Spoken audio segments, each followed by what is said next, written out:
I will officially welcome everybody to the February edition of Ember NYC.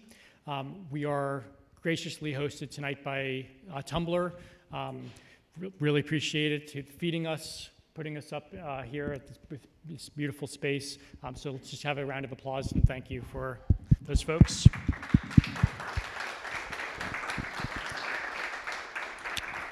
Awesome. Tonight is our monthly evening of talks, and we are almost always do this on the fourth Thursday of the month, but next month is going to be an exception. We're going to do it 1 week early next month because of EmberConf schedule. And so next month is going to be March 23rd. We're going to be at LinkedIn's office at the Empire State Building.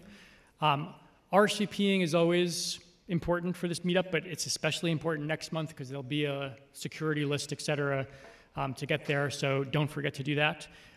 Working on speakers, I should have something to announce in the next couple of days.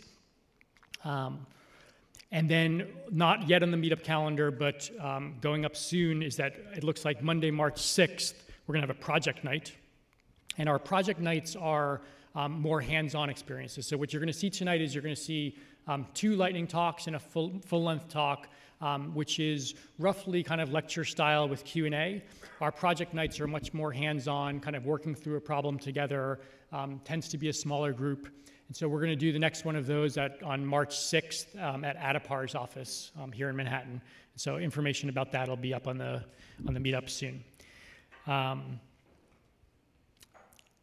I'm trying to think, so the other announcement I wanted to make is that make sure that everybody is aware that EmberConf registration is open. So EmberConf is March 28th and 29th in Portland, Oregon.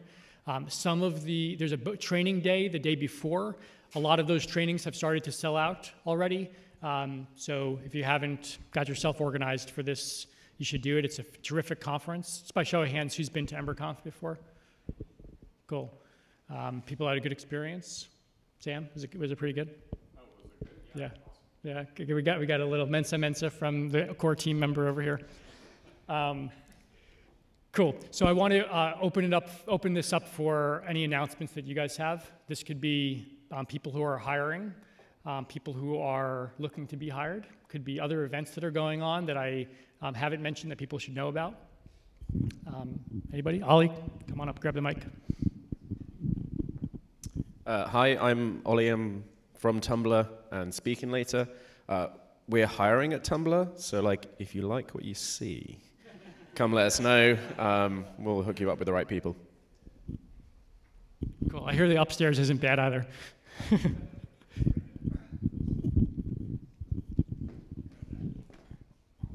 Hey guys, I'm Don Way. I'm an Ember developer. I just moved down here from Boston, and I'm looking for work, so we'll talk. But if any of you all want to talk, I'm around. So I've seen some stuff that Don has done with SVG and Ember, and it's pretty phenomenal. So if you're in the market, he's somebody you should talk to. Cool. So I'm going to introduce our first speaker, and we're going to get rolling. Our first speaker is going to talk to us tonight about particle systems in Ember. I don't know what that means, but I'm pretty excited to find out. He is a self-described JavaScript guy here at Tumblr. Please help me welcome Matt Hayes.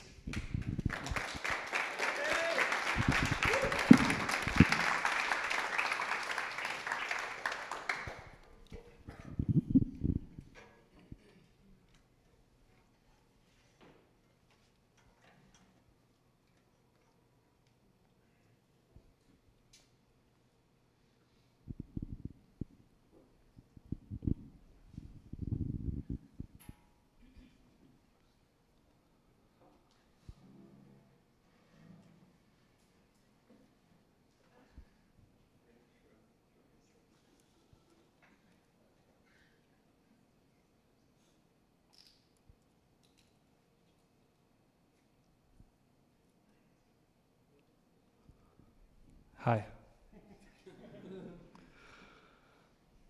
So, everybody see that?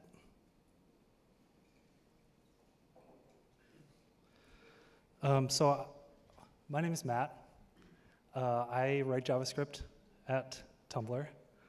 And I'm actually not going to talk about Ember. I'm going to talk about particle systems in sort of vanilla JavaScript, although I'll use a bunch of ES6 stuff.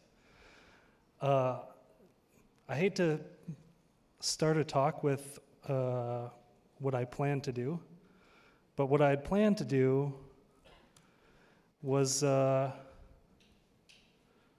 and implement this complexities of an infinite scroller with a particle system and effects queue thing that I worked up. As is the way with good intentions, they pave the road to hell. So instead of that, I'm going to talk about the particle system that I built and how I got there and kind of how almost there the infinite scroller implementation is. So this will mostly be a code walkthrough. I don't really have any slides or anything. I'm just going to look at code and talk about how it fits together. All right, so let's see where we started off here.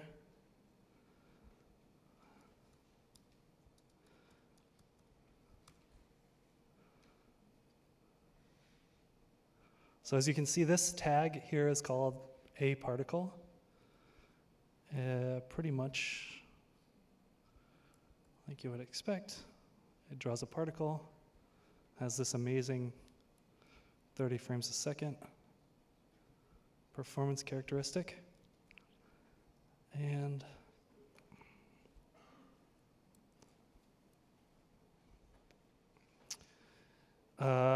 oops.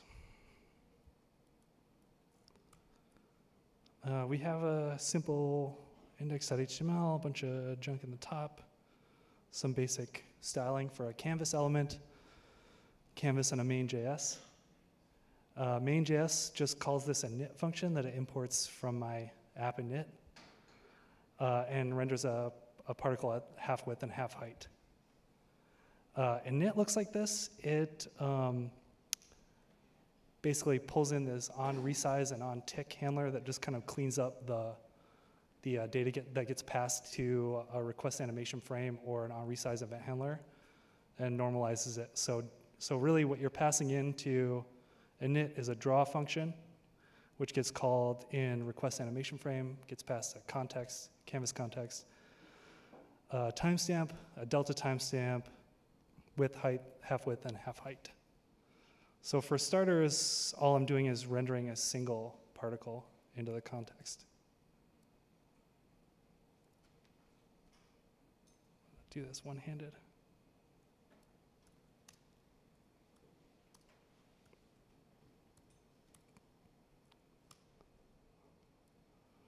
So if we move from one particle to some particles, we get something like this.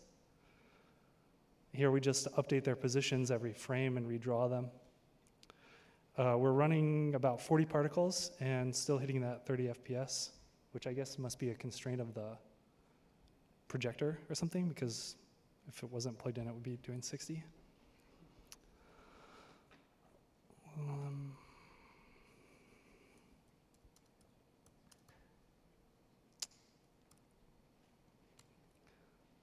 In acceleration, I add in some sort of rough gravity. Everything starts out with a random velocity starting from the center, and it kind of deteriorates over time. We can look at that here in the particle. So basically, the particle gets a constructor.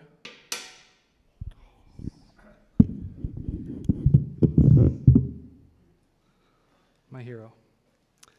The particle gets a constructor with an x and y. Right now, it's just getting constructed in the middle of the stage. There's a velocity x, a velocity y, a drag, and a gravity. Every update, we get the delta timestamp, and so we multiply the velocity to do acceleration-based sort of increases. And then we render just based on wherever that x and y is at that frame. It's great.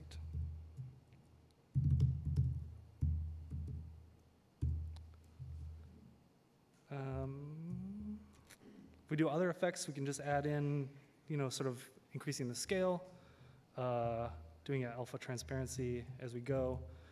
You can see we're up to 100 particles now. It's still performing pretty good. The constructor is a lot bigger. The update is a little bigger. Render is basically the same.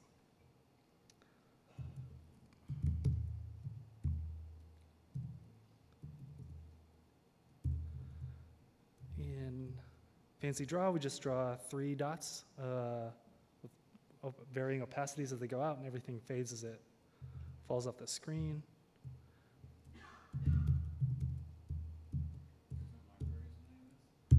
No libraries. Yeah, just drawn to canvas and just using the JavaScript and the syntax you see here. So what's this one called? Oh, interactive. And this one, it just follows the mouse. And oh, when I push the button, it turns yellow. It's just using HSL, but it's a nice, you can imagine a disco. Imagine it.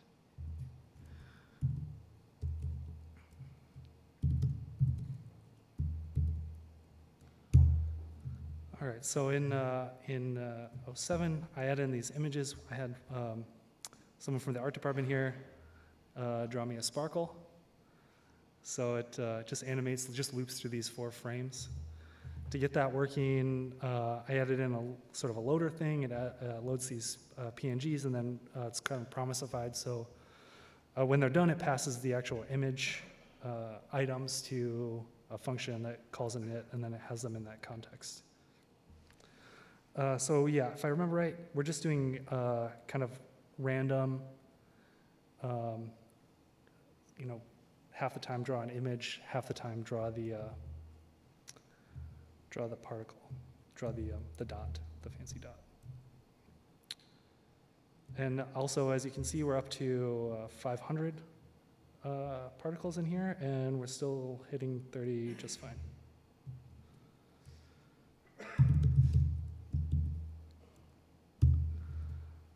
So on this one, I think I just add a rotation to the particle. So if it's rendering one of these stars, it kind of spins as it goes, does a little thing, looks nicer.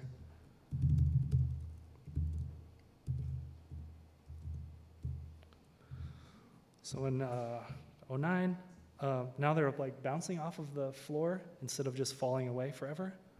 And also, if I hold it down, I flood the screen with throttle. We get up to 1,010.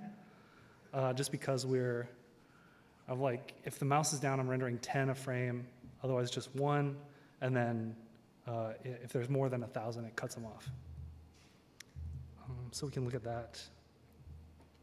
Here, just whittled it down to 4 images for the stars.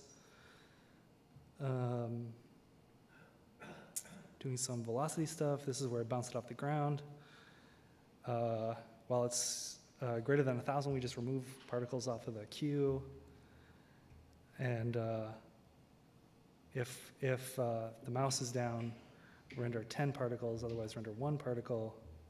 And as you can see, our particle is like really pretty intense at this point. Because it has these optional, like renders the ball or it renders a frame of the star.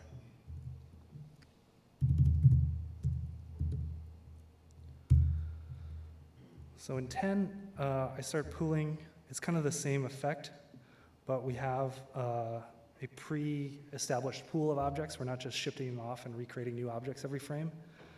They're pre-initialized, essentially, so the memory footprint should be consistent across the lifetime of this little application.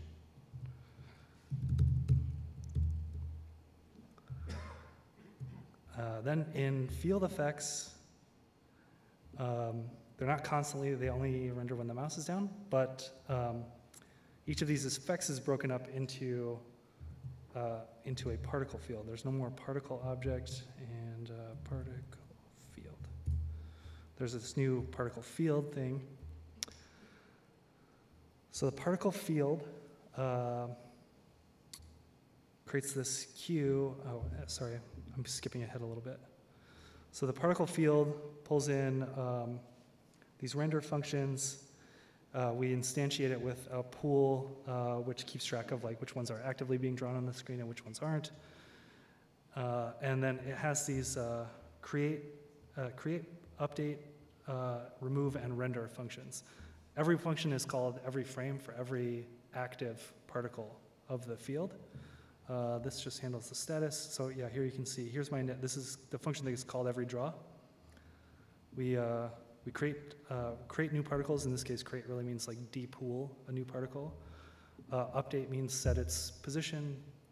Remove means call it if it's outside the bounds of the viewport or if it's completely transparent. And render draws whatever's left. Status just updates the FPS and the pooled counter. And still you can see we're doing like 1,000 and performance is pretty good. Wow, even on a projector it's pretty good.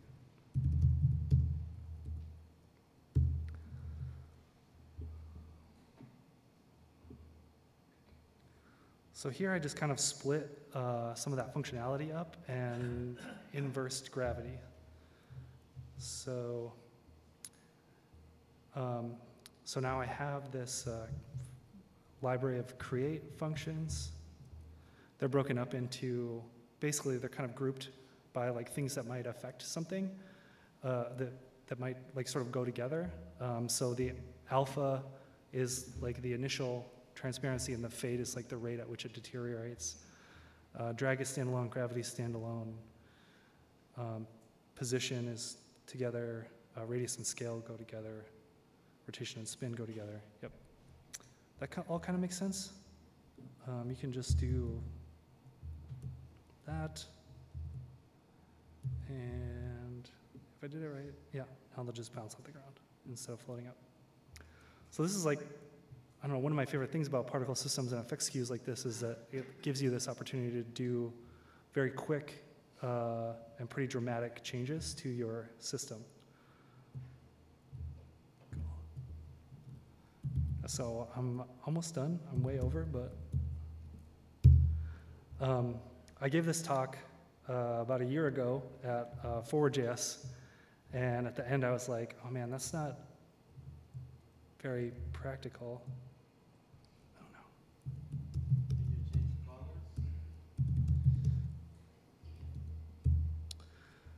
So the last thing I tried to do is this infinite scroll, basically an implementation of this complexities of infinite scroll. If you haven't seen this article, Google put it out about a year ago. It's really great describing like what the problems are with infinite scroll, sort of like randomly sized items in a list, doing like DOM recycling, how to treat this like viewport, runway, and some sort of sentinel to keep the scrolling consistent. I looked at this and I was like, oh man, that's a particle system. This thing has a particular effect applied to it. This pool thing has a particular set of effects applied to it. We can do that. And it's almost there. So these are DOM nodes. It's keeping a list of how many DOM nodes are being rendered on the screen. And as you scroll, it recycles them and pulls them and pops them onto the bottom if it needs to. You can do flicky scrolling and it'll take a second to catch up. But you can imagine having tombstone kind of implementations in there in place. And you can see the sort of next steps that I would need to implement here are having the buffer at the bottom of the viewport be responsive to like how fast you're scrolling. It's like right now, if I try to scroll it really fast, I can hit the bottom. But if I go regular speed, it works.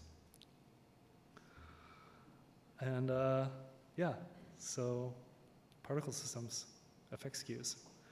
All this stuff is up on GitHub. That's me, Mystery Command. That's me, like pretty much everywhere. And Vigilant Octorobot is just the GitHub auto-generated name of a repo where all this stuff lives. So yeah, feel free to raise an issue, hit me up if you have questions, or if we got time, I'm here. Thanks, thank you. All right. Testing 1, 2. Got time for a couple of questions, is that Sure, cool? yeah. Can you change color? The different Color color? of Can what? you use can you use different colors out of the same colors or different colors? Like if I want to use this, but with different colors or different textures, there's a way to do it? Like in this one? Yeah, like if I could change the colors, different colors or different textures, you know, it is possible to do with different. Yeah. So these are just render functions. If I open up this render. Yeah, so I have this source lib render in here. Lib render. So here's the ball. It just clears a rectangle based on the radius of the ball, sets a fill style for each of these things. It actually draws it all into an image once, so it only actually happens, the rendering only actually happens once, and after that it reuses that image, that data URL of that image, and then applies a global alpha over time. So here I'm just doing, I'm just passing in a hue, and it'll randomly HSL that based on the size of the radius or whatever. Does that make sense? You could implement as many render functions as you wanted, whatever. Any other questions? We'll go here and then up. Okay, yeah, give me 1 second. Sorry, Is that a game or a screen save application? Yes. What purpose? Yep. Mm-hmm. Both? Yeah. I mean, imagine the possibilities of flying toasters. How many particles do you have to add to it before it actually starts affecting your frame rate? It kind of depends on the screen you're connected to, but if I'm just like alone plugged into power, I think I can get about 3,000 before it starts to flake out. And like, 10,000 it's unusable, but.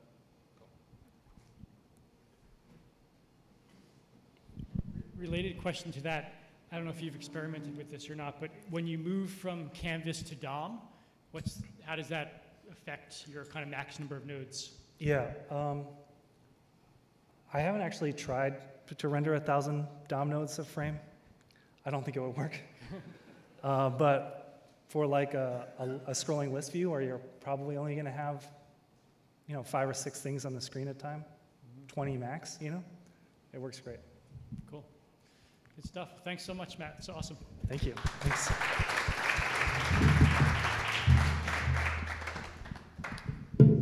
All right. Our next speaker can come and start plugging in. I won't embarrass him by telling the same story that I always tell about him. So I will just say that this is a gentleman who likes to make Photoshop collages and funny videos and post them on Twitter or Tumblr. Thank you. Good point. And when he is not doing that or working on his startup, he is helping make Ember awesome as a member of the Ember core team. My man, Alex Metchner. Former member. Right, sorry. What do we call you? Emeritus, I guess. Emeritus, core team emeritus, Alex Metchner. Hi, thanks for having me. So I'm going to try and make this quick. I'm going to be talking about a sort of proposed syntax that almost has an RFC that people can look at but isn't quite ready since there's a few details to work out before really exposing it for sort of public commenting and feedback and whatnot. So yeah, I'll just get started. So basically, there's a sort of long desired feature in Ember called name blocks or slot syntax or multi-yield syntax. It's got a few different names, and maybe some of you know what I'm referring to, hopefully. All right. Also known as slot syntax, multi-block syntax. And it's really what it is just, it's the ability to pass more than one template block into a component so that the component can render multiple chunks of DOM that you pass into it. So here's an example of like what today's situation is. Say you had a component called xCalendar, and it's a really helpful component that does a little bit of computation inside of it for things specific to months, days, years, calendars, and whatnot. but you want to be able to pass into it an overridable chunk of DOM so that maybe you use it to override what every cell of a day printed on that calendar looks like. That's cool. This is obviously a well-established pattern in Ember, and in particular, it's really nice because you get this sort of pattern where all of the data, basically this internal block, which can be rendered wherever the component wants to, has access to all of the things that might live in the outer scope. So like foo is rendered here, bar is rendered here, and it's the same values that get rendered here. But kind of like in Ruby and kind of like in any sort of language that supports closures, you can sort of pass in this block param, and then when this is rendered, have a little bit more data specific to what's being rendered that you can render on the screen. I don't know if these words are making sense, but you know, imagine the easiest example is really just the each helper. So each users as you print out some chunk of DOM for that specific user. So this is well established. This has been around for 3 years or so. But one thing that's sort of missing is why is there only just one block that you can pass in? It's kind of presumptive that you'd only ever want to pass in one little overridable chunk of DOM into a component. So a lot of people have been asking about this for a while. I think there's a total of like 3 RFCs that are publicly revealable that try to address this. And it's worth sort of, before going into what things sort of are settling as, to talk about the other alternative, which is the other way that you can sort of pass an overridable chunk of DOM into a component is to use a kind of separate and not really compatible with the yield approach API, where you pass in these sort of component factories. And instead of yielding a block, you, inside your component layout, I don't have an example of this, but you say component and then day cell or month header or footer, and that's a different way that you can pass multiple things into a component and have that component render it. But it's unfortunate because all of these things, xday, month header, xfooter, they have to live in separate files, and the way that you pass in data, you have to be very explicit about all the data that xday and month header is going to be able to render. You miss out on that nice ability to just pass in a block and have that block kind of close over that outer scope. So there's sort of been a long-term missing thing that people have been asking for, and hopefully we're close to getting. So blocks are cool, but wouldn't it be awesome if we could pass in multiple blocks to a component? And it seems pretty obvious to just add, right? But it turns out it's actually pretty difficult, which is why it's taken a while to sort of deliver on this. And one of the things that makes this difficult is that as Glimmer is being developed and hashed out and optimized, we have to sort of consider Glimmer semantics before we just throw something in that'll work only for old school curly handlebars syntax that everyone's sort of been used to from the last 4 years of Ember. And we also have to make sure that whatever we introduce makes sense in Glimmer and in old school handlebars. And there's a few other sort of side considerations where you yield positional params that are ordered by first arg, second arg, third arg, but components, on the other hand, take these named args. And so how you render these renderable things onto the screen kind of changes depending on whether it's a component factory that you passed in as an adder or it's a block that you passed in to a component. So the good news is that we're working on it, and I think we're pretty close, and I can't really give you a specific timeline, just that a lot of people on the core team have looked at this, provided feedback, and there's definitely a lot of momentum. So an official RFC that everyone can see and reply to and turn over in their heads with some specific syntaxes versus the very hand-wavy stuff that I'm demonstrating today. It's on its way. It's coming. But for now, there's still a bunch of details that are a bit unresolved, so don't hold me to anything that you see today. But here's a very rough teaser of what stuff may or may not end up looking like. So on the left, I have the handlebars version of this proposed syntax, and on the right, I have the angle bracket HTML-y Glimmer version. And this should probably seem a little bit weird because it's a new syntax and it probably doesn't fit necessarily into your established mental model, but it should still look more or less like passing in blocks to a component. It's just now you have these dividers that tell you different names of the blocks that you're passing in. And if you're wondering why there's, everything is prefixed by an @ sign, I'll definitely go into it in just a moment. So give it 5 minutes, as the React people say when they explain JSX. And so basically, this first one that you have is a block that is called day_cell, and it gets passed a block param that's called day. The second block is called footer. In this particular case, it's a block that doesn't take any block params. And the last one is a block called month header, and it accepts a thing called a month. And it's the exact same thing on the right, but a syntax that's going to make sense for Glimmer-specific angle bracket syntax. As always, for everything in this presentation, all these details are subject to change. So what's the deal with this @ prefix that's all over the place? Well, it's really sort of something that's been introduced by fleshing out the Glimmer angle bracket syntax. So Glimmer components are they're much closer to the HTML metal than curly-based components were in the past. And one of the problems that needs to be solved is that you want the ability to both pass in these sort of HTML attributes, such as like class name or, I don't know, anything else that might be applied directly to the root element of a component. And you want that to sort of be in a separate namespace than the actual data that you're passing into the component. With the old school curly bracket syntax, it was all sort of combined, and then in your Ember component API, you had these, you had things like class name bindings, you had style tags, attribute name bindings, or whatever it's called, some permutation of those words, for configuring, for messing with the top level HTML element, but a lot of that's going away with Glimmer components, but what you need as a replacement is a way to distinguish between what is a piece of data that I'm passing into this component that the component might use to render things versus what is some HTML attributes that I'm applying to that top level element in a Glimmer component. So anything that is prefixed with an @ sign is data that you're passing into it, and anything that's not, which I don't actually have an example here, but if class equals some class were right here, then some class would be the class applied to the top level element that xCalendar renders. So that's why you see @ signs all over the place. So what does that have to do with the name block syntax? Well, if this thing is called footer, then one way that you can think about this, and this is a little hand wavy, and there's a little bit of controversy of whether it's actually going to work this way, but I'm definitely a strong proponent of it, is a block is really just like any other piece of data that you would pass into a component.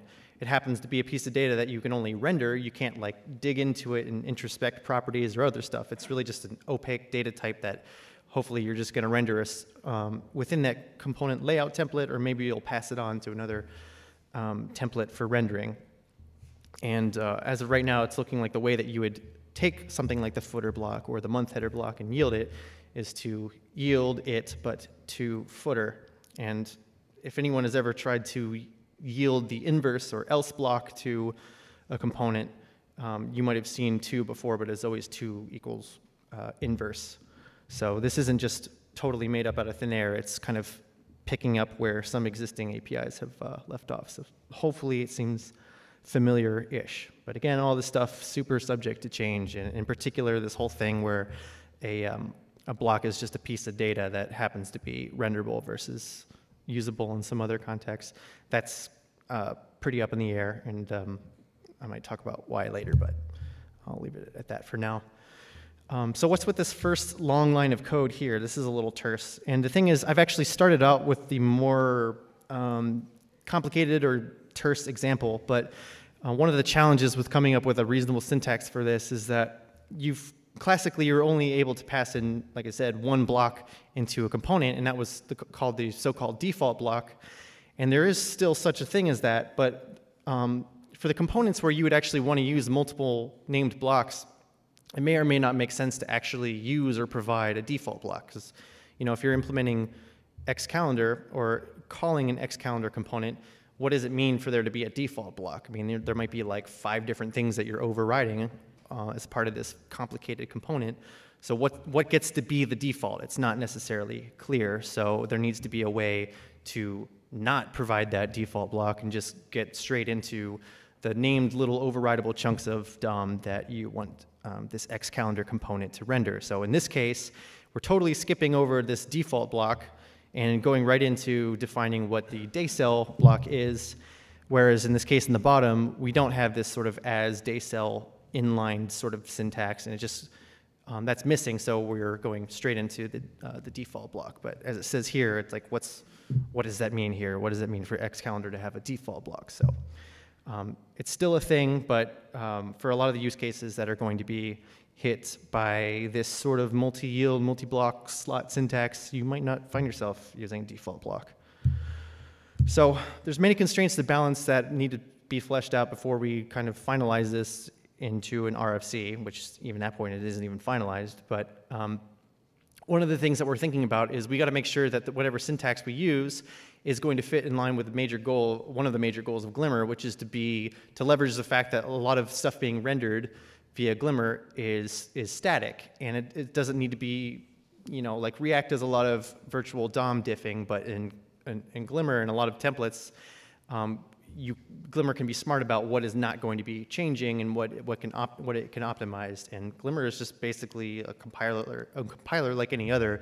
And so there's all these optimizations that involve like inlining and looking at things at compile time to minimize the amount of work that needs to be done at runtime. So there's a lot of tricky things to balance as far as using a syntax where it can still figure out that what's a block versus some other value. So that's sort of what's complicated some things.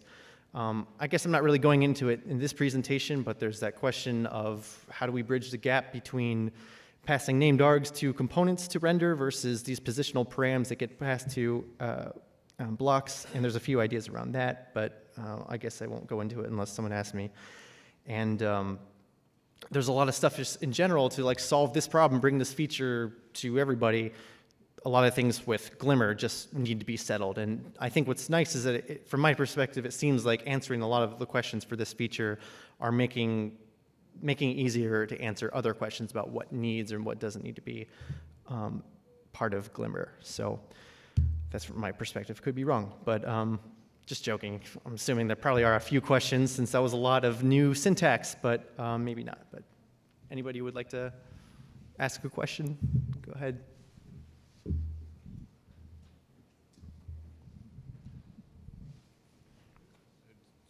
Hello?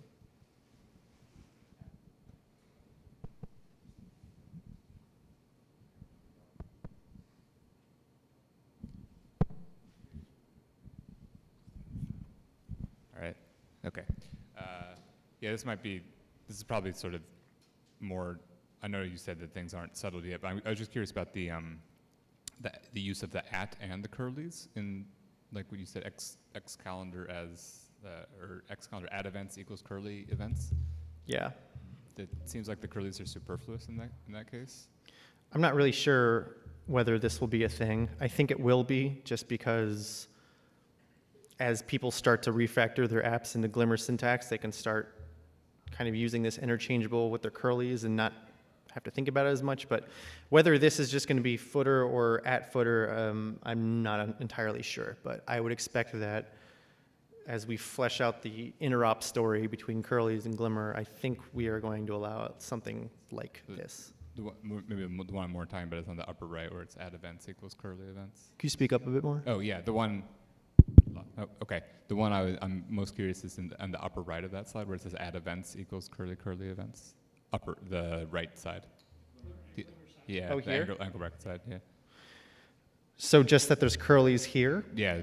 I've heard a proposal to just make it that this only needs to be a single curly because it's in a DOM element, and you don't need to be as heavy with the syntax to make it separate from other things. But this seems to be the generally agreed upon present day way of rendering it. You're naming your argument, and then you're passing in dynamic content, so it needs to be in curlies. Oh right. Okay.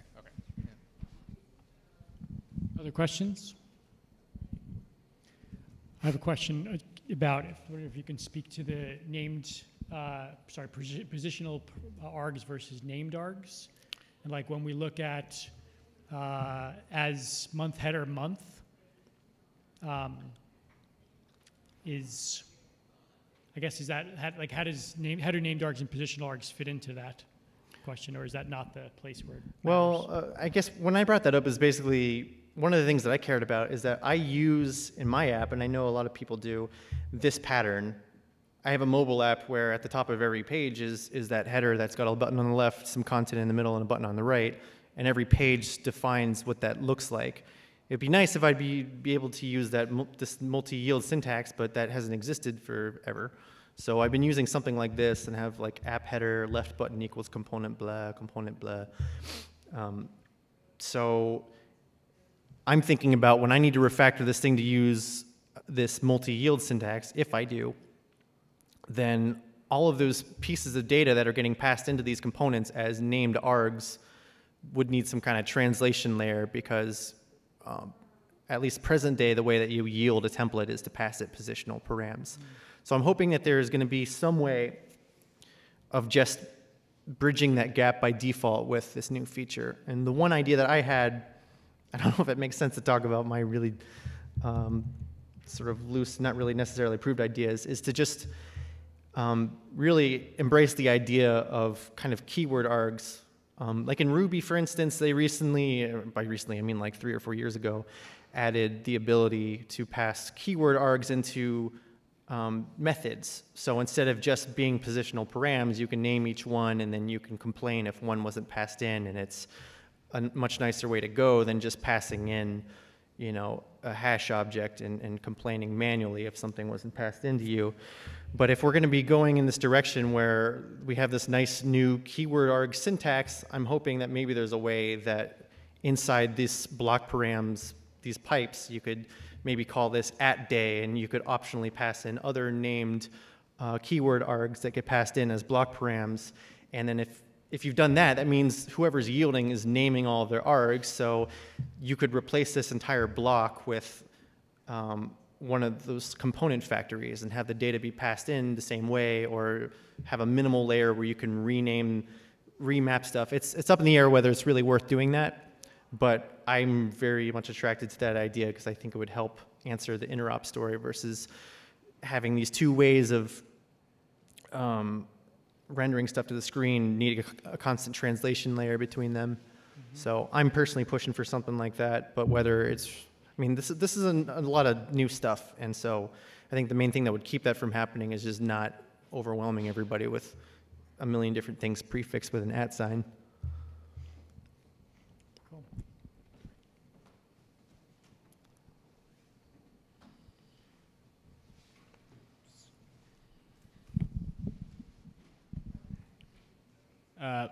How will this syntax allow like blocked component? Like say if you want to put content inside the footer component. I'm sorry, I missed some of that. Could you say it one more time? Say if you want to write the X calendar and then they put a content inside it, and then also the inside component have its own piece of data in there too. Like say you do the top opening header and then the closing header too. In here? No, like at the bottom of the footer. So maybe I can try it. I mean, if I got it correct, if you have something within the month header block that itself takes a block. Yeah. That is. So can you pass a block to a block? Yes. Yeah, you could imagine like just copying, pasting this whole thing and pasting it in here, and it would still work. I can't tell if that was what you're asking, though. You can definitely nest things inside each other and so on and so forth. Yeah, so I was asking, say, how would that as syntax allow you to do it? I could actually...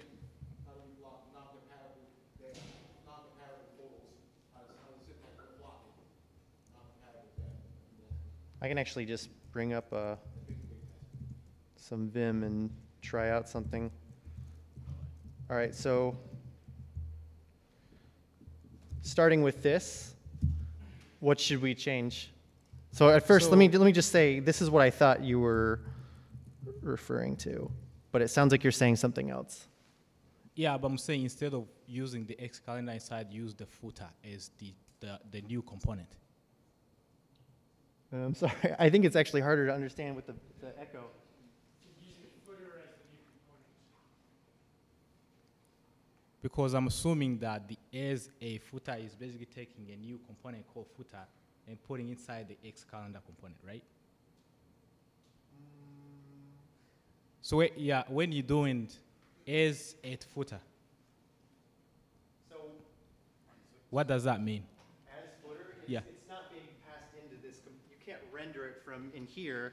You're actually telling X calendar that, hey, this block of template right here, that's the footer arg. Oh, okay, okay. So yeah, maybe another way of thinking about this is this is almost very similar, oops, to if we did like footer equals component some other thing. Like footer, all these things are just naming data that we're passing into X calendar, right? But this is a syntax that makes it possible to pass in a chunk of DOM into this thing.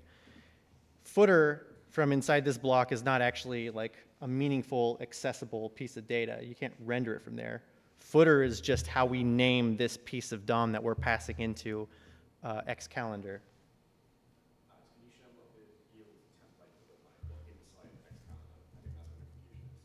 Okay. So if you had this invocation, if you were in X calendar layout, then you could feasibly render all of these different named blocks that were passed into it by doing this.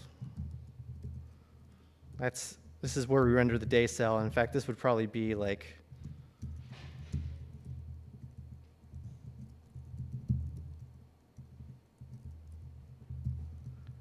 something like this. And then at the top of a calendar component, you'd render the header that you passed in.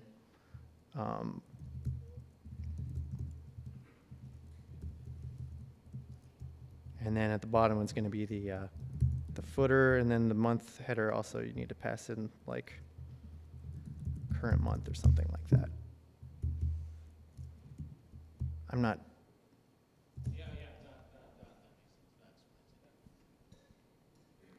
Cool.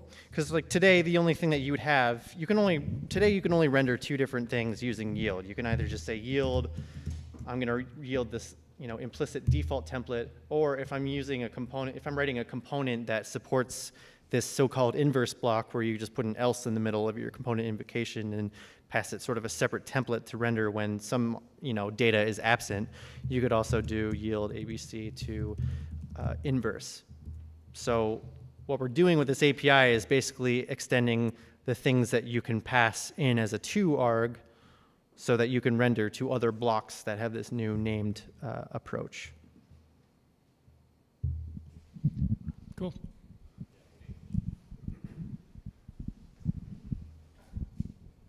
How's this going to work with the has block? You know how you can do like if has block, do thing else. If it doesn't have a block, do something else. Right. So the question is, I think, well, you probably already heard it since it was in a microphone, but today, if you wanted to, as a component author, do something differently depending on whether somebody passed in a default template to you, or you can, I think you can also do has block inverse. I don't remember for sure. You can use this if has block construct to do one thing if it's passed into you and do another thing if it's not. I would like to see this replaced with just if month header do something else, do something else.